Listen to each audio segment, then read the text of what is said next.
Hi ma'am, good morning. Ma'am nangaibo. Good ma'am hojkas yamna sare na ko atutugi aise agi samse amna cure to biba ngamdre bako. Ado ma'am ngasi sa susana aina yumda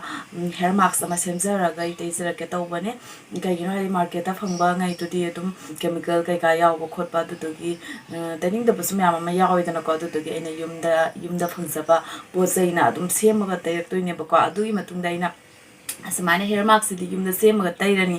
adi camping na wala itana tayrani bako adu dugi matungda khuna shampoo ama lurako matamda desa shampoo ama lubu ya lubu do ko khuna chemical yawra ka di amuksu hadi ngasai gi khuna chemical free oiba hair mask tai gi budo kem kana roi doini bako adu dugi da magta ina myam gi da magta ngasi ni sure gi sigi Jonk shampoo se purak lecture bako myam adu ai hair mask so hana tai gi tai loraga sigi shampoo sinamu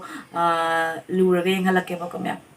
Nature Sure Jonk Shampoo ma'am असगी shampoo सिना कोई की dandruff लेहंदे samsu sign ओए हले अदुगा हेना सु straight ओए बको अदुगा 100% natural ने अदुगा सगे जाव सिंग सिदी आमला सिकाकाई aloe vera नीम असने चिंगमा मैम अमा यावे बको अदुगा Nature Sure Jonk Shampoo से sulfate अमति paraben से free ने बको अदुगा कोई की समखोंग से हेना सु clean ओए हनबा अमति infection सु लेहंदे अदुगा samsu यामना मोंदा हन बिदो हले बको दो मैम आई सगे सिगा लेरे आई ngasi hair mask सेम नबगी पोजै अदो इसेंबल ओरे अदो कोकोनट ऑयल सु खितंग हपचरे बको अदो हजिक तै नबा तौरगे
अदो मैम सिने आई समझे स्माइल ओरे बको अदो मैम